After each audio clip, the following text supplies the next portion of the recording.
Hey, Shani Boo. So you've asked a question here. Sami, when you say it's all over, do you mean the end of the bull market? Bitcoin still has yet to time to cross the all-time high. Halving's yet to come. Please elaborate. Yeah, look. Remember, when I'm doing Twitter, I can't repeat myself 40,000 times, okay? And you've also got to do short-form stuff. But remember, markets, they work off a principle of like this yin-yang balance, where it's like we can't destroy you without giving you euphoria first. You know, there's never been in markets any time in history where there's been like relentless depressions and downwards periods ever. Because what happens is it hits a point of sadness and then the market rewards them with extreme euphoria. But also, you've never ever had extreme euphoria that does not get balanced out by extreme freaking destruction somewhere. So it really is a balance, seesawing back and forth with the emotional cycle. So where does that leave us? Well, I'm just trying to guess. If they cut rates, the US Fed's going to cut rates either March 17th or May 1st. It just feels like that might be the final inkling, the final step for people to finally put their money in and absolutely join in on the altcoin. So what we might find is I'm just here guessing, because in 2019, this is what happened. In December of 2018, the US Fed held rates. Bitcoin bottomed and then went up to 13.8K. Now, we all know it as the plus token Ponzi, but it went up to 13.8K, and actually show you that for you on a chart, just so you know, right? So this was 2019. Now, the US Fed held rates here, and then it went all the way here. I want you to guess exactly when they started cutting rates. That's right. It was actually right here. They started cutting rates, and then this down period happened. Now, I'm not saying the zombie virus is going to come, but man, that's just crazy, right? So they look at this. They hold up, they cut, down only, right? That's nuts. Now, you see this period. This cycle was a double bubble for Bitcoin. So I'm just wondering, right? Because this was a double bubble for Bitcoin as well. This was 2021 up here. So just a quick refresher. You had the double bubble for Bitcoin right here, 2013, and then this cycle was the altcoins Ethereum double bubble. Ethereum ETH BTC did a double bubble here. Bitcoin only went up only. And then it was Bitcoin's turn again in that previous cycle up here. So that's all what I'm trying to do is trying to correlate, like, okay, if your asset had a double bubble, what did it look like as you recovered for you? And as you get to see, you had a strong recovery. And how strong? Well, you look at this, they go right into the 61.8% retrace. That's why if you look at total altcoins, I can show you the others index, right? This is where others is. So this is just me making a video show you. So this is others index. Others, you notice they are nowhere near their danger zones. We're just right here. So we might find that these just go zip right up. So that's what we might find. Right? Now, when I say it's all over, remember, not really kind of all over, but trust me, it feels like all over. It really does feel like it, even though your portfolio is higher than what it is today, because like I said, okay, the sadness comes, friend. When you keep getting beaten down, you're numb. You understand? You get apathy. But the worst feeling in the world is when the market cock teases you. It basically gives you the dopamine rush and then it pulls it away.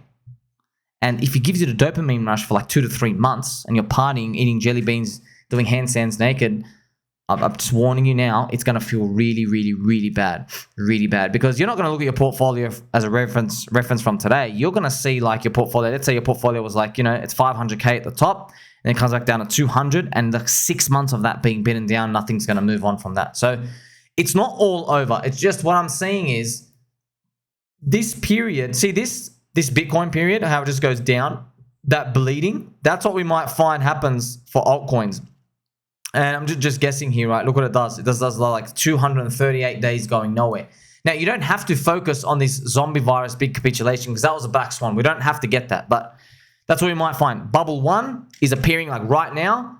And then after that's done, we have like this 6 months period of nothing moves, where it just goes down. They try to go sideways. There's some false starts in there. They go back to the range. You think it's an end again, and it crashes again. But then we might find at the end of the year, just throwing it out there, maybe Donald Trump wins. Maybe Donald Trump wins in November and the market starts kicking off a run. And let's actually visualize what that might see right? How it might transpose itself. So this is the Bitcoin halving, this vertical line. You might find altcoins have like a bubble one here. It comes up, and now we are December, November, end of this year. And we might find that this gives the final sugar rush, right? So this might be like bubble 2 for altcoins. And we might just see Bitcoin might just do this up only like it did in 2017 and just stops at some point. And you can see this is the perfect trap. Why? Because if Bitcoin is doing this staircase like that, right, and we get here, who's exiting, man? No one. No one's exiting because Donald Trump's in, the US Fed's cut rates, everyone thinks that they've survived the bad part. I could just see the most perfect narratives forming out in the media. No one's going to want to get out. No one's want to get out, friends. You're going to have Donald Trump, if he wins, he'll be publicly saying on television, this is the greatest economy ever. It's all coming back. And everyone's going to probably price in it coming back. You see, that's what I feel like will be the danger, because you're going to see here the market actually thrust up. You know, because remember, Donald Trump, he's going to cut the business tax rates. Now, when he cuts the business tax rates, the price to earnings and everything of companies instantly gets shifted because they now have less tax obligations to pay, and basically everything gets repriced higher. And that's what will make it very, very hard to disconnect right from the market here. I mean, you'll be seen as an absolute loser if you click sell here. Loser. But, you know, this has always been part of my prophecy here and there. And I just want to remind you, Shiny Boost, you know, so you're asking, you know, is it over? Is it over? It's not really over. Once again, you know, double bubble, rest up, second bubble. It's never really over. There's always another cycle. It's just, it feels over, friend. It feels like it's over because, look, something I've noticed with myself is I can get the prophecies, the dark prophecies right. It's just that the price is impossible to predict. So what I've learned to do now is I'll stick to the story. And I'll say, well, wherever Euphoria comes, that's it. I accept it. I'm not going to play around with this game of like, oh, I'm going to ignore the good news Euphoria now because I thought the price was going to be much higher. I'm not going to make that mistake. And you're going to find that, obviously, look, this is scary. I'll just share this with you. You know, everything that happened in DeFi in 2023, everything, the corrupt SEC coming after Cardano, Solana, the corrupt SEC doing all these Uniswap type of like, backstabbing in the industry. Yeah, your friend here, I was talking about that in 2020 and 2021. Yes, I was. And the sad part is, it's just I thought the prices would be much higher when it came out.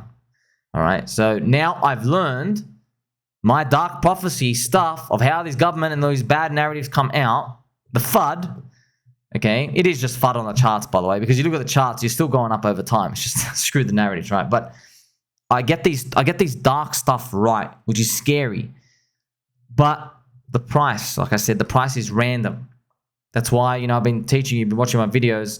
I am fully prepared for Bitcoin to be euphoric at $70,000. That's why I don't have any bias here. Like, hey, if you want to give me all these Trump winning euphoria and all this dangerous stuff, April 2025, Bitcoin's only 80K, sweet, you know. There's going to be a lot of people, by the way, saying, well, there's no way it stops here. That's why I'm prepared. They might say, well, a third country and a fourth country has adopted Bitcoin as the currency. And Hungary is going to put Bitcoin on the balance sheet. All this other stuff, all BS, all BS. If there's one thing you can rely on, I've made a video many times gone through this. This is the most spooky one of all. You can remove all the other news and just look at this. You see this, friend? You see this chart? This is the 4-year moving average for Bitcoin. All right. It peaked. This is the 4-year moving average line down here. It peaked around 20x above the 4-year average in this cycle. And then in this cycle, okay, if you go down here in this cycle, it peaked, let's go here. It peaked around, it's around 10 to 13x. So the first one was around 20x. This one was around 10. So you can write it here, around 20. This one's around 10. What happens in this cycle? Now, this is where it goes nuts. I mean, if you go down here, how far does it actually peak? This is where it gets scary. You divide it by 2 again.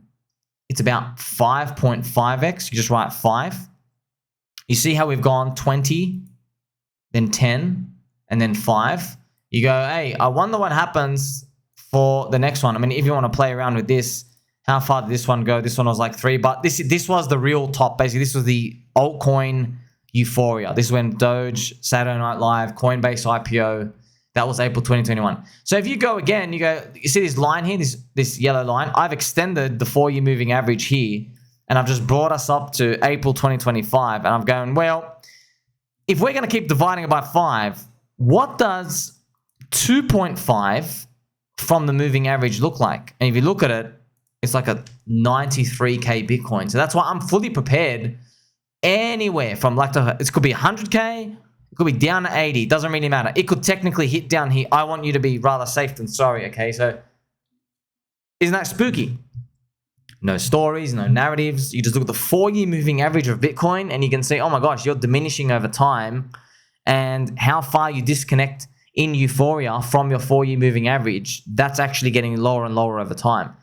So it's very scary to think about that. So, is it over? Is it never over? Yeah, it's never over. It doesn't feel like that though. There's a lot of dark prophecies I have in here, so I can't just keep it to myself. There's things like the Fed printing and then the market rallies, but then something comes out later and then the market breaks the low of when they printed, where their infinite QE doesn't even work anymore. And then they have to go to like super emergency, which is now the Fed buys stocks, which is what the Japanese stock market does, okay? And when you think about it, it does make sense because we have record number of baby boomers retiring every day. And there's not enough people to, fill up the Ponzi. So it has to get filled somewhere. And how can they do this? With CBDCs, okay? So all this dark prophecy, puzzle piecing stuff, I've put it all together. It's just now it's a matter of I'm serious. It's a matter now of when Euphoria comes, can you click sell and leave the party? 99% of people can't, because just the number's not going to be high enough. All right. So, if you hold long and strong, you are going to make it. That's why I strongly always advocate, if you're in leverage, you will get forced out at some point. If you're in spot coins, you can always watch my videos and I'll be like, hey, it's going to be all right. Eventually, you got to hold tough. Okay. So think about that double bubble. Think about April 2025. Once again, that final formula. 12 months after the Bitcoin halving, 3 out of 3 times has been the time to sell altcoins and pretty much everything, right? Only one time of the 3 was rotate into Bitcoin. So if Bitcoin's 80K, I'm not rotating into Bitcoin at 80K, expecting it to go 250K. No way. Because we know how Metcalfe's law and all of it works, okay? So, I'll put all the pieces of the puzzle together. This is basically our guiding principle for the next 18 months, and guess we'll see what happens. Like, subscribe, belly button, all friends. Catch you soon.